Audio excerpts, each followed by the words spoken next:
Hi friends, welcome back to my YouTube channel. ನಾನು ನಿಮ್ಮ ಪ್ರೀತಿಯ ಭವ್ಯ ಗೌಡ. ಎಲ್ಲರೂ ಹೇಗಿದ್ದೀರಾ? ಚೆನ್ನಾಗಿದ್ದೀರಾ ಅಂತ ಭಾವಿಸ್ತಾ ಇದ್ದೀನಿ. ಇವತ್ತಿನ ವ್ಲಾಗಲ್ಲಿ ಒಂದು ಉತ್ತಮವಾದ ಏರ್ ಆಯಿಲ್ನ ಬಗ್ಗೆ ಮಾಹಿತಿಯನ್ನು ತಿಳಿಸ್ಕೊಡ್ತಾ ಇದ್ದೀನಿ. ಪದಾರ್ಥಗಳನ್ನು ನೋಡೋದಾದರೆ ಸ್ವಲ್ಪ ತುಳಸಿ ದಳಗಳು, ಬೇವಿನ ಎಲೆಗಳು, ಬ್ರಾಹ್ಮಿ ಅಥವಾ ಒಂದೆಲಗದ ಎಲೆಗಳು, 2ರಿಂದ 3 ವಿಳ್ಯದೆಲೆ, 5 ದಳದಷ್ಟು ಸೀಬೆ ಎಲೆ, 5 ದಳದಷ್ಟು ಸೀತಾಫಲದ ಎಲೆ, 5 ದಳದಷ್ಟು ದಾಸವಾಳದ ಎಲೆ ಮತ್ತು ದಾಸವಾಳದ ಹೂವುಗಳು ಮತ್ತು ಗುಲಾಬಿ ಹೂವಿನ ದಳಗಳು. ಈ ಎಲ್ಲ ಪದಾರ್ಥಗಳನ್ನು ನಾನು ತೊಳೆದು ಡ್ರೈ ಮಾಡಿ ತೆಗೆದುಕೊಂಡಿದ್ದೇನೆ. ಇಲ್ಲಿ ನಾನು ಸುಮಾರು 15 ಪದಾರ್ಥಗಳನ್ನು ಉಪಯೋಗಿಸಿದ್ದೇನೆ. ಎಲ್ಲವೂ ಕೂಡ ಹೇರ್ಗೆ ತುಂಬಾ ಉಪಯುಕ್ತವಾದ ಪದಾರ್ಥಗಳಾಗಿರುತ್ತೆ. ನಿಮ್ಮ ಮನೆಯ ಸುತ್ತಮುತ್ತ ಅಥವಾ ನಿಮ್ಮ ಮನೆಯಲ್ಲಿ 15 ಪದಾರ್ಥಗಳು ಸಿಗಲಿಲ್ಲ ಅಂತ ಅಂದರೆ ನಿಮ್ಮ ಮನೆಯಲ್ಲಿ ಯಾವುದು ಅವೈಲಬಿಲಿಟಿ ಇದೆ ಆ ಪದಾರ್ಥಗಳನ್ನು ನೀವು ಉಪಯೋಗಿಸ್ಕೊಂಡು ಹೇರ್ ಆಯಿಲ್ನ ರೆಡಿ ಮಾಡ್ಕೊಳ್ಳಿ. ಈ ಎಲ್ಲ ಪದಾರ್ಥಗಳು ಕೂಡ ಹೇರ್ಗೆ ತುಂಬಾ ಉಪಯುಕ್ತವಾಗಿದೆ. ತುಂಬಾ ಎಫೆಕ್ಟಿವ್ ಆಗಿ ಹೇರ್ ಗ್ರೋತ್ ಆಗೋದಕ್ಕಾಗಿರ್ಬೋದು, ಡ್ಯಾಂಡ್ರಫ್ ರಿಮೂವ್ ಆಗೋದಕ್ಕಾಗಿರ್ಬೋದು, ಹೇರ್ ಫಾಲ್ ಕಡಿಮೆ ಆಗೋದಕ್ಕಾಗಿರ್ಬೋದು ತುಂಬಾ ಉಪಯುಕ್ತವಾಗಿ ಕೆಲಸನ ಮಾಡ್ತವೆ. ನಂತರ ನೋಡೋದಾದರೆ 1 ಸ್ಪೂನ್ ಮೆಂತ್ಯ, 1 ಸ್ಪೂನ್ ಕರಿ ಎಳ್ಳು, 5 ಬಾದಾಮಿ, ಸ್ವಲ್ಪ ಹೆಚ್ಚಿನ ಕ್ವಾಂಟಿಟಿಯಲ್ಲಿ ನಾನು ಕರಿಬೇವಿನ ಸೊಪ್ಪನ್ನು ಸೇರಿಸಿದ್ದೇನೆ. ಸ್ವಲ್ಪ ಆಲೋವೆರಾ ಜೆಲ್, ಮನೆಯಲ್ಲೇ ಆಲೋವೆರಾ ಜೆಲ್ ಇದ್ದರೆ ಉತ್ತಮವಾಗಿರುತ್ತೆ. ಇಲ್ಲ ಅಂತ ಅಂದರೆ ಮಾರ್ಕೆಟಿಂದ ತಂದಿರೋದನ್ನು ಕೂಡ ನೀವು ಯೂಸ್ ಮಾಡ್ಕೋಬಹುದು. ಇಷ್ಟೆಲ್ಲ ಪದಾರ್ಥಗಳನ್ನು ನಾವು ಈಗ ಮಿಕ್ಸಿಗೆ ಹಾಕಿ ಗ್ರೈಂಡ್ ಮಾಡ್ಕೋಬೇಕಾಗತ್ತೆ.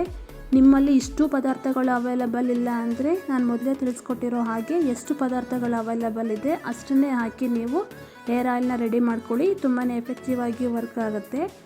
ಇದನ್ನು ರುಬ್ಕೋಬೇಕಾದ್ರೆ ನಿಮಗೆ ಏನಾದರೂ ನೀರು ಬೇಕು ಅನಿಸಿದ್ರೆ ನೀರನ್ನ ಯೂಸ್ ಮಾಡಬೇಡಿ. ಅದ್ರ ಬದಲಿಗೆ ಸ್ವಲ್ಪ ಆಯಿಲ್ನ ಹಾಕ್ಕೊಂಡು ಸ್ವಲ್ಪ ಇದನ್ನು ಪೇಸ್ಟ್ ರೀತಿ ಮಾಡ್ಕೋಬೇಕಾಗತ್ತೆ.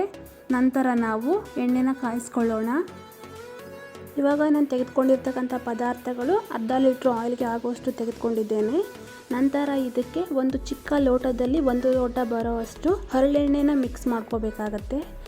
ನೋಡಿ, ಇಷ್ಟೆಲ್ಲ ಪ್ರಾಸೆಸ್ನ ಕೂಡ ನೀವು ಲೋ ಫ್ಲೇಮಲ್ಲೇ ಮಾಡಬೇಕಾಗತ್ತೆ. ಹೈ ಫ್ಲೇಮಲ್ಲಿ ಅಥವಾ ಮೀಡಿಯಮ್ ಫ್ಲೇಮಲ್ಲಿ ಮಾಡೋದಕ್ಕೆ ಹೋಗಬೇಡಿ. ಆಯಿಲು ಬಂದು ಸುರಿದೋಗುತ್ತೆ. ಲೋ ಫ್ಲೇಮಲ್ಲೇ ಇಟ್ಕೊಂಡು ಇವೆಲ್ಲವನ್ನು ಕೂಡ ನಾವು ಹಾಕ್ಕೊಂಡು ಬೇಯಿಸ್ಕೋಬೇಕಾಗತ್ತೆ. ನಂತರ ರುಬ್ಬಿರ್ತಕ್ಕಂಥ ಮಿಶ್ರಣ ಏನಿತ್ತು ಅದನ್ನು ಕೂಡ ಹಾಕಿ ಈ ರೀತಿ ಬೇಯಿಸ್ಕೋಬೇಕು. ಒಂದು ಲೋ ಫ್ಲೇಮಲ್ಲಿ ನೀವು ಒಂದು 15ರಿಂದ 20 ನಿಮಿಷಗಳ ಕಾಲ ಬೇಯಿಸ್ಕೊಂಡ್ರೆ ನಮಗೆ ಎಲ್ಲವೂ ಕೂಡ ಚೆನ್ನಾಗಿ ಬೆಂದಿರುತ್ತೆ ಮತ್ತು ಎಲ್ಲವೂ ಕೂಡ ಒಳಗಡೆ ರಸವನ್ನು ಬಿಡ್ತಾ ಬರ್ತಿರುತ್ತೆ. ನೋಡ್ತಾ ಇರ್ಬೋದು ನೀವೇ, ಮೊದಲು ಯಾವ ರೀತಿ ಇತ್ತು, ಇವಾಗ ಬೆಂದ ನಂತರ ಯಾವ ರೀತಿ ಬಂದಿದೆ ಅಂತ. ನೋಡಿ, ಈ ರೀತಿ ಕಲರ್ ಎಲ್ಲವೂ ಕೂಡ ಸ್ವಲ್ಪ ಚೇಂಜ್ ಆಗುತ್ತೆ. ನೋಡಿ, ಗ್ರೀನಿಶಲ್ಲಿ ಕಾಣಿಸ್ತಾ ಇದೆ ಕಲರ್ ಬಂದು.